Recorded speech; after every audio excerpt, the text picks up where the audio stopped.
السلام علیکم ورحمۃ اللہ وبرکاتہ۔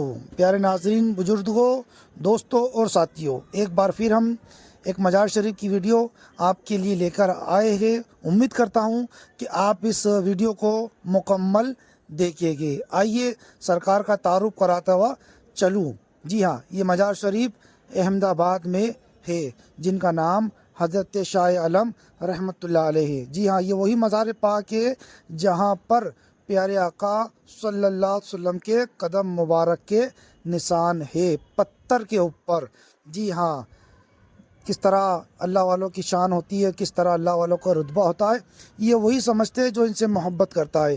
کتنا خوبصورت منظر اور کتنا روح پرور منظر یہ آپ اپنی موبائل کی اسکرین کے اوپر دیکھ رہے ہیں۔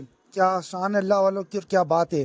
جی ہاں، آئیے ان کے بارے میں اور کچھ نہ کچھ ہم معلومات حاصل کرتے چلتے ہیں۔ یہ احمد آباد شریف کے اندر موجود ہے، اور اسی مزار کے پاس میں ایک مسجد ہے جس کے اندر صاحب مزار خود قرآن پاک کی تعلیم دیا کرتے تھے۔ لیکن ایک مرتبہ ایسا ہوتا ہے کہ صاحب مزار کی طبیعت خراب ہو جاتی ہے، اور جب ان کی طبیعت خراب ہو جاتی ہے تو بچوں کا سبق نہیں سن پاتے۔ اسی فکر کے اندر انہیں بڑا افسوس ہوتا ہے، لیکن پھر اسی جگہ کے اوپر پیارے آقا دو عالم کے مالک و مختار شہنشاہ ابرار صلی اللہ علیہ وسلم ان بچوں کا سبق سنتے ہیں۔ پھر جیسے ہی صاحب مزار تندرست ہوتے ہیں، تندرست ہونے کے بعد میں جب اسی تخت کے اوپر آ کر بیٹھتے ہیں اور جب بچوں کا سبق سنتے ہیں تو بچے آگے کا سبق سناتے ہوئے نظر آتے ہیں۔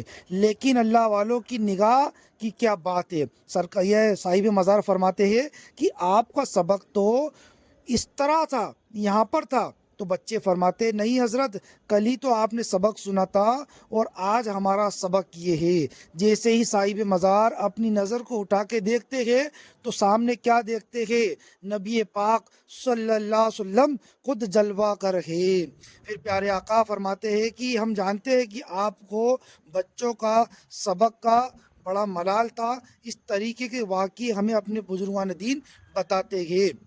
پھر کیا ہوتا ہے، اس مزار کے اوپر جو تخت ہے، اس تخت کے اوپر وہ صاحب مزار نہیں بیٹھتے ہیں، اور جب صاحب مزار اس تخت کے اوپر نہیں بیٹھتے ہیں تو واپس سے پھر ایک تخت بنایا جاتا ہے، اور پھر صاحب مزار کے پردہ فرمانے کے بعد میں اس تخت کو مسجد کے اندر معلق کر دیا جاتا ہے۔ جی ہاں، اس مسجد کے اندر اس تخت کو چھت سے باندھ کر لٹکا دیا جاتا ہے، اور اللہ والوں کے جو مقامات سے وہ جو چیز ٹچ ہو جاتی ہے تو اس کی بڑی بہتری برکت نصیب ہوتی ہے۔ جی ہاں، یہ وہی تخت ہے جس تخت کی آپ زیارت اپنے موبائل کی اسکرین کے اوپر فرما رہے ہیں۔ جو بندہ اس تخت کے نیچے 2 رکعت نماز نفل ادا کرتا ہے تو اس نماز پڑھنے کی برکت سے اللہ تبارک و تعالی اس کو دلی سکون اور راحت عطا فرماتا ہے۔ اور پھر اس تخت کے اوپر،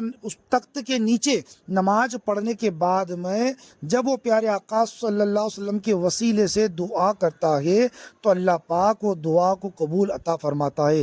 کیوں نہ ہو، یہ وہ اللہ والے ہیں جو اللہ سے ملا دیا کرتے ہیں۔ جو ان سے ہو جاتا ہے اللہ پاک بھی ان سے راضی ہو جاتا ہے۔ اللہ پاک ہم سب کو ان اولیاء کرام کی محبت ہمارے دل میں پیوست عطا فرمائے، اور ان کی تعلیمات پر ہمیں عمل کرنے کی توفیق عطا فرمائے۔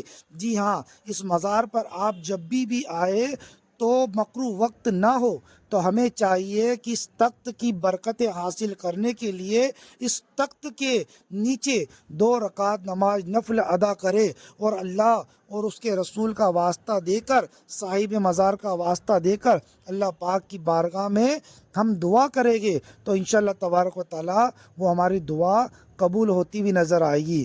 کو ہم کہتے ہیں کہ ہماری دعائیں قبول نہیں ہوتی ہے تو بڑوں کی سوچ بڑی ہوتی ہے۔ ایک مثال دے کر سمجھانے کی کوشش کرتا ہوں۔ اگر باپ سے بچہ اگر آئس کریم مانگے گا تو باپ کو معلوم ہے کہ میرا بچہ آئس کریم کھائے گا تو بیمار ہو جائے گا۔ اسی طرح ہمارے بزرگان دین کو بھی معلوم ہے کہ جو بندہ میرے مزار پر آیا ہے کب اس کو مجھے فائدہ پہنچانا ہے اور کب اس کی دعا قبول کروانی ہے۔ تو کس طرح روح منظر آپ نظارہ فرما رہے ہیں، اور لوبان بھی مغرب کی نماز کے بعد ہو رہا